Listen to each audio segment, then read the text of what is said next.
Now, here's what's next. I hope you find here guidelines to translate response into results.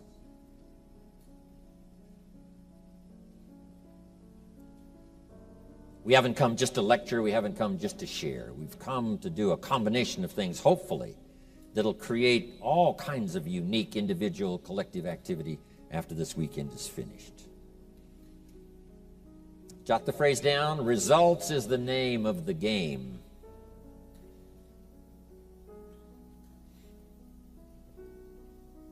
According to the Christian story, the first couple, Adam and Eve, were instructed to be fruitful. Fruitful, produce some results. Fruitful is kind of an interesting word. It sort of denotes abundance. Here's what I think fruitful and abundance and productivity. And I think here's what it means. To go to work on producing more than you need for yourself. Go to work producing more than you need for yourself. And I think we fulfill that command so long ago given to be fruitful, to be productive, to produce far more than you need for yourself so that you can bless others, bless your community, bless your nation, bless your enterprise. Produce more ideas than you need for yourself that you can share and give them all away. Produce more in terms of substance and money and treasure and all things valuable to human beings, far more than you need for yourself.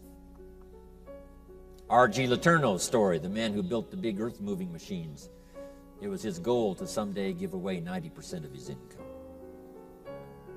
Giving away far more than anyone could possibly imagine. Someone says, wow, 90% is an awful lot to give away. Well, you should have seen the 10% that was left. I mean, once abundance starts to come, once someone becomes incredibly productive, it's amazing what the numbers turn out to be. It's amazing what it finally totals. Incredible. So hopefully we'll have guidelines for you during this weekend so you can turn the response you've created already by being here, then the response by employing your mental activity and taking notes and putting all this through your mental processes so that you can create this kind of results when you leave here. Next, best way to make the most out of this weekend is just a few things. Number one, be thankful for what you already have.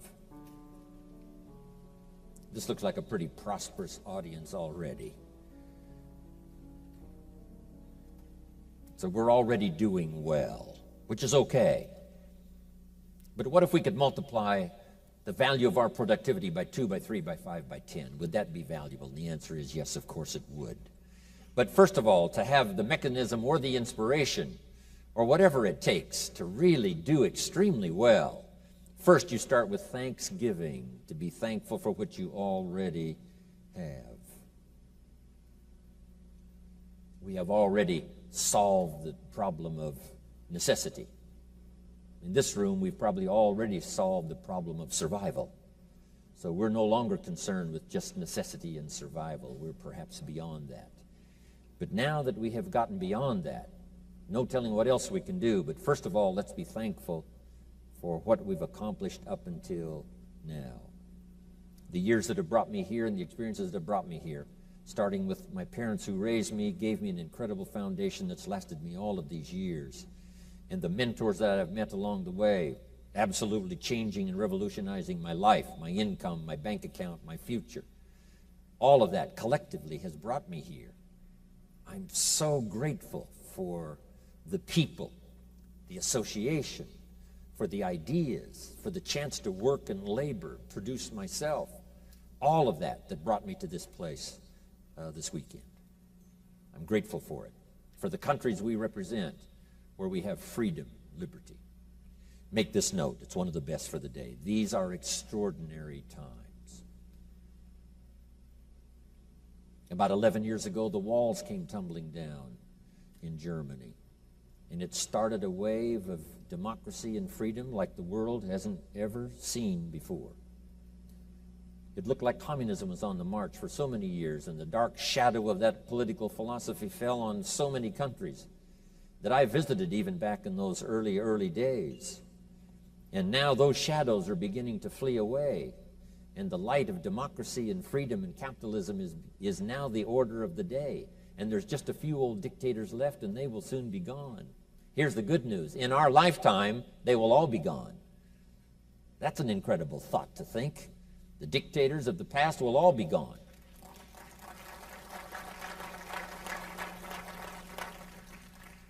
Years and years ago, when I went to South America, almost every country had a dictator. Now they're all gone. I mean, in that whole hemisphere, there's only one left, and that's Castro, and he will soon be gone. And the Gaddafis will soon be gone, and the Saddam Husseins will soon be gone, and they will all be gone. Because now, once this wave of capitalism and freedom and free enterprise and spirituality now sweeping the whole world, once it started all those years ago, I'm telling you, it is such an incredible sight to see. I now have the opportunity to lecture in East Germany and to lecture in Czechoslovakia and Poland. The last time I was in Poland, we had a bomb scare. It was incredible, middle of the winter. And they said, you know, there's a bomb in the place, so we all vacated and went out in the winter and stayed for about, 20, 25 minutes while they brought in the sniffing dogs to clear the place. And no one left. Everyone came back in, middle of the winter in Poland. So that means everything is changing. Jim Rohn teaching capitalism in Moscow and in Siberia, Novosibirsk. I'm one of the few that's been sent to Siberia that came back. And now I'm going again, hoping I get back again. Incredible. These are extraordinary times, politically, socially, and every other way. There's never been anything like it in the history of the last 6,000 years of the human race. It's extraordinary. These are extraordinary times, politically, with freedom on the march, socially, economically, extraordinary times. So make this note. Jim Rohn's view of the 21st century, unprecedented opportunity, every field you can imagine, every endeavor you want to try, unprecedented opportunity. Of course, along with all the challenges that we've faced forever. But this is a new day. This is a new wave. This is a new scene nationally and for each of us personally. There's nothing like it. Unprecedented opportunity. Now here's number 2, the 21st century. Keen competition. It's called world competition now. Not just person to person, not company to company, not industry to industry. What happens on the other side of the world now greatly affects us on this side of the world. So it's a world game to play. This is one of our chances now to play the world game. I travel all over the world. I mean, it's incredible. I leave Los Angeles, 14 hours later, I'm in Tokyo. 5 meals, 3 movies, and you're there. I mean, this is easy stuff. I fly the Concorde, right? 3 hours, London, New York. These are extraordinary times. In about 10 days, I'll be down in South America, Argentina, Venezuela. Incredible. The jets fly everywhere. And then all night long, the jets fly to our countries, bringing us, goods and services and fruits and vegetables from anywhere in the world. It's unbelievable. These are extraordinary times. Unprecedented opportunity, but keen competition. So here's what you need now to really be successful in the 21st century. Number 1 is multiple skills. Hopefully we'll talk about some of those skills this weekend. Don't be caught now in the 21st century with just one skill. If you want to flourish, be fruitful. If you want to grow, produce more than you need for yourself. Learn more than one skill. This is also my perception now in traveling around the world. It would be useful to know more than one language. Learn more than one language. My father spoke German when I was a kid growing up, but he never taught me. My mother was English, but she also spoke French, but she never taught me. I could have learned 3 languages at the same time. These extra languages are so useful. I asked a teacher one time, how many languages can a child learn? Here's what she said, as many as you'll teach them. They don't lack capacity. They don't lack imagination. They certainly don't lack curiosity. They only lack a teacher. So if you think learning another language has sort of passed you by, make this note. Give it as a gift to your children.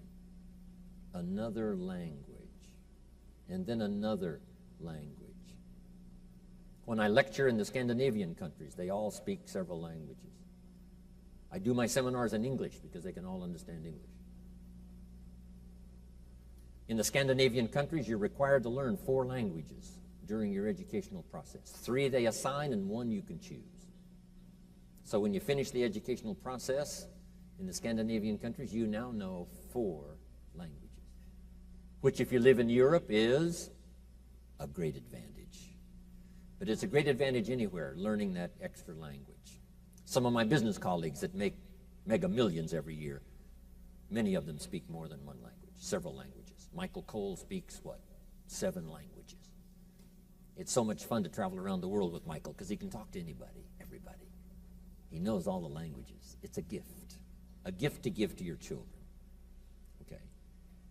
So anyway, I said all that to say this. Oh, one more. Learn all the disciplines that make language and skills worthwhile. The disciplines of good health, the disciplines of staying vital. We'll talk about that just a little bit later. So that's your best advantage for the 21st century. So first of all, be thankful. Here's the next one now to make this weekend really powerful for you. Be eager to learn. And I hesitate to say that because, you wouldn't be here if you weren't eager to learn, to pay the price of time and money. And it wasn't the money that was really the expensive part for this weekend. It was the time. If you haven't made that note before, make it now. Time is more valuable than money. You can get more money, but you can't get more time.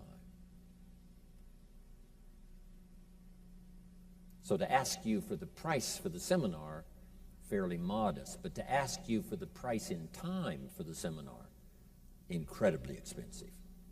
To ask me for 3 days, that's a heavyweight cost for me.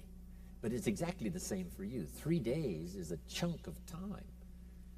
And so the biggest investment for this weekend is not the money. The biggest investment is the time.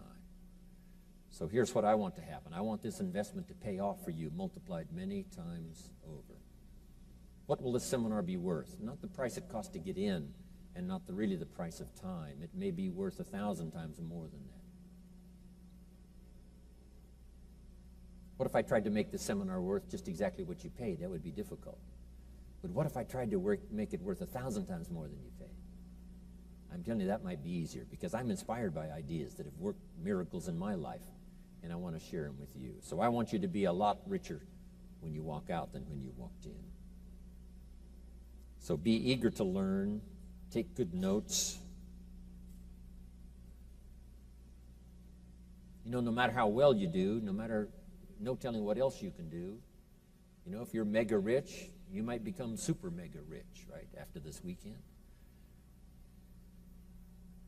We in the Millionaires Club often invite a billionaire to come talk to us.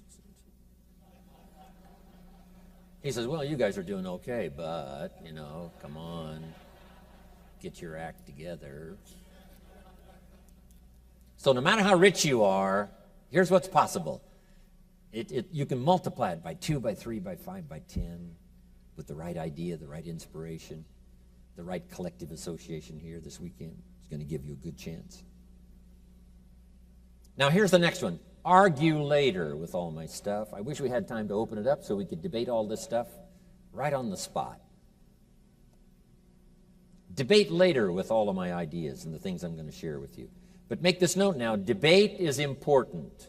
That's why we have at least 2 parties in Congress, to debate good ideas. The communism said, no, one party is sufficient. But see, lacking debate, it's easy to become tyrannical. Power tends to corrupt. Absolute power tends to corrupt absolutely. So without debate, something can gather far too much power. So it's important. And a lot of the issues I'm going to raise this weekend, a lot of the stuff I'm going to share with you is up for debate. Here's why it's up for debate. I can only share with you my point of view. And there's got to be more than one point of view. If I looked at something from over here and I said, here's what it looks like to me, and you were standing over there looking back this way at it, you would say, no, here's what it looks like to me. Now, if I had invited you from back over there to come up here and look at it from where I am, you might say, gosh, you're right, Mr. Rohn. I never looked at it before from this vantage point. So that's what I want to do, and the speakers we've got this weekend are going to gather all of us up and share ideas from our point of view.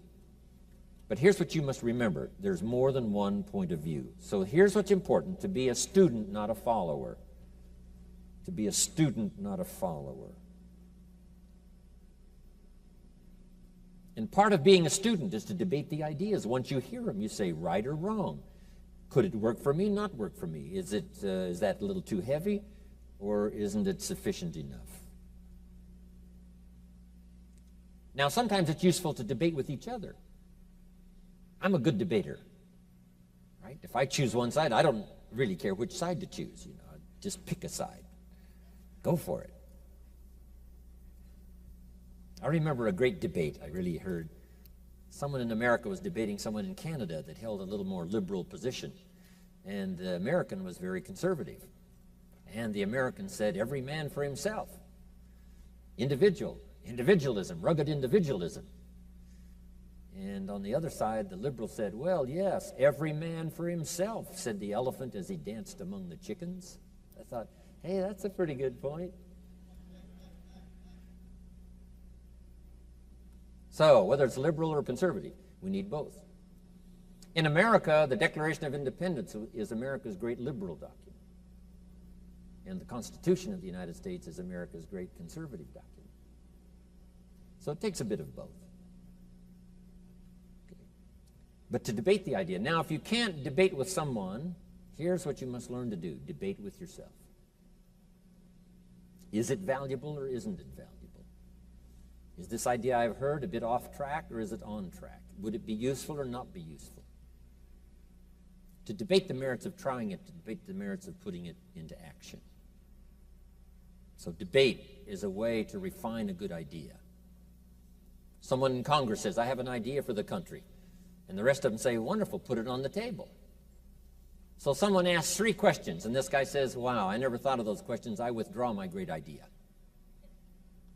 Well, it's a good thing we didn't try it on the country. So here's why we learn from multiple voices, but we don't become followers, we become students, and that is to refine ideas that can change our health, change our income, change our future, change everything for the better, make us more productive, to finally have far more in productivity than we need for ourselves. But eager to learn, exercise good debate. Now here's the last part to make this a valuable weekend, and that's to be a good listener. And I know that's not going to be easy. Most of our life is going on outside these 4 walls. Our business is out there, and our customers are out there, and the store we run is out there, and our children are out there, our family's out there, and our friends are out there. Everything, most of the things that involve our life are out there. So sometimes when the big part of our life that's going on out there, it's a little hard to sort of dismiss all of that for a while, put it in a place where you can just push it aside for just a little while and really listen intently and gather up the information. But I know you're going to do your best. Okay.